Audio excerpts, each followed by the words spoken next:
رمضان کی آمد ہے تو اللہ تعالیٰ نے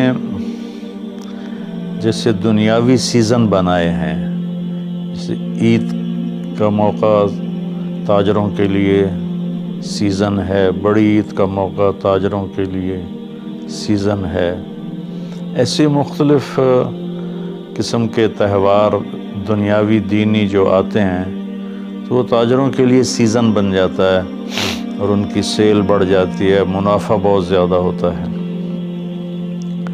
تو اسی طرح اللہ تعالیٰ نے بخشش کے بھی سیزن بنائے ہیں، جس میں سب سے بڑا سیزن وہ رمضان المبارک کا مہینہ ہے۔ تو اللہ تعالیٰ نے اپنے کرم سے ہمیں یہ مہینہ دیا، شہر رمضان۔ شہر عربی میں مہینے کو کہتے ہیں، اور شہر کا اصل مطلب ہے شہرت۔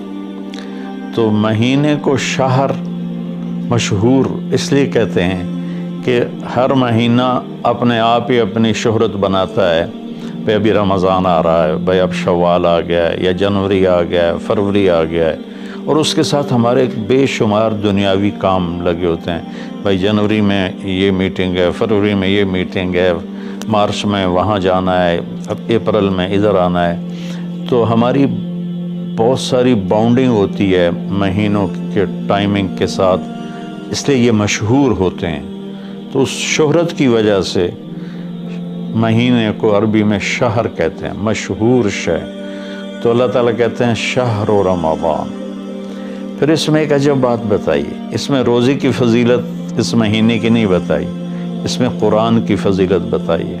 الذی انزل فیہ القرآن، روزے کا ذکر بعد میں کیا ہے اور قرآن کا ذکر پہلے کیا ہے کہ اب اپنی روح کو، اپنے روحانیت کو زندہ کرنا چاہتے ہو تو اس مہینے میں ہم نے قرآن کو اتارا۔ الذی انزل فیہ القرآن، جس میں ہم نے قرآن کو اتارا۔ 6 رمضان کو موسیٰ علیہ السلام پہ تورات اتری، اور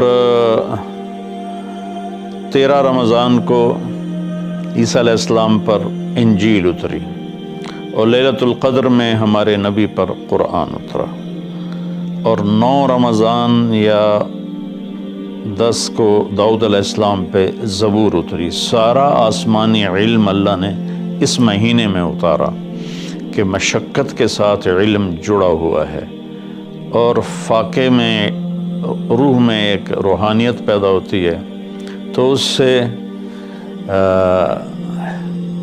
اللہ تعالیٰ کی طرف سے وہ بہت کچھ ملتا ہے۔ تو اس میں اللہ نے کہا انزل فیہ القرآن، تو اس میں اشارہ ہے کہ رمضان کی عبادت قرآن بناؤ، جتنا قرآن پڑھ سکتے ہو۔ ہمارے ایک ساتھی ہیں مولوی ثناء اللہ، وہ سارا سال ہی 3 دن میں قرآن ختم کرتے ہیں، اور کبھی کبھی ایک ہی دن میں سارا پڑھ لیتے ہیں، اور کبھی 2 دن میں پڑھتے ہیں، لیکن ان کا عام معمول ہے 3 دن میں قرآن ختم کرتے ہیں، سارا دن قرآن پڑھتے رہتے ہیں۔ بنگلہ دیش میں ہوتے ہیں، ہم رائمنڈ میں اکٹھے پڑھتے تھے۔ تو جتنا قرآن کے ساتھ ہمارا تعلق بڑھے گا، ہم قرآن کو پڑھیں گے، سمجھیں گے۔ ہم نے صرف قرآن کو ختم کے لیے رکھا ہے، جی مولوی صاحب آ جاؤ ختم پڑھ دو، انہوں نے چند آیات رٹائی ہوئی ہیں، وہ آیات پڑھ دیتے ہیں، ختم ہے۔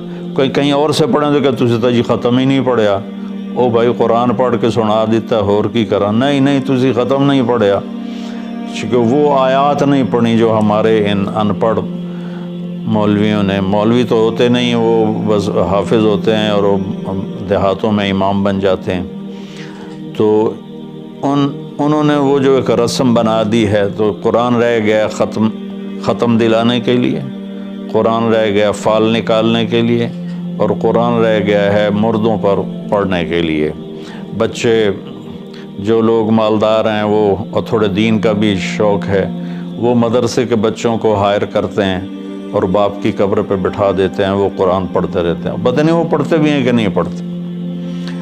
تو قرآن پڑھیں، قرآن کو سمجھیں، روزانہ 1 صفحہ ترجمے کا پڑھ لیں، اور پورے قرآن کو اس طرح پڑھیں، آپ پر حقیقت کھل جائے گی کہ اللہ کیا کہہ رہا ہے، اور ممبر سے ہمارے خطیب حضرات کیا کہہ رہے ہیں، اللہ کس چیز کی دعوت دے رہا ہے، ہمارے خطیب کس چیز کی دعوت دے رہے ہیں، آپ پہ قرآن کھل جائے گا۔ آپ حدیث پاک کو پڑھیں، نبی پاک کی سیرت کو پڑھیں، خاص طور پہ حدیث سے براہ راست استفادہ بھی بڑے اعلیٰ چیز ہے، لیکن جتنا سیرت سے میں اپنے ذاتی طور پر کہتا ہوں، جتنا میں نے سیرت سے سیکھا وہ کسی اور چیز سے نہیں سیکھا قرآن کے بعد۔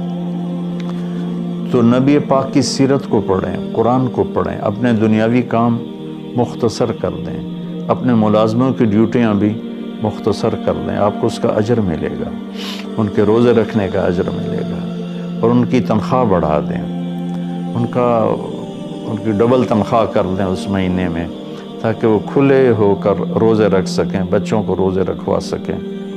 ہم تو ایک افطاری پہ ہزاروں روپے اڑا دیں، اور ان کی پورے مہینے کی تنخواہ چند ہزار ہو تو وہ کھل کے روزہ تو نہیں رکھ سکے گا۔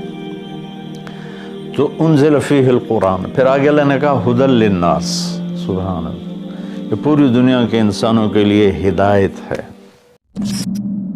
اللہ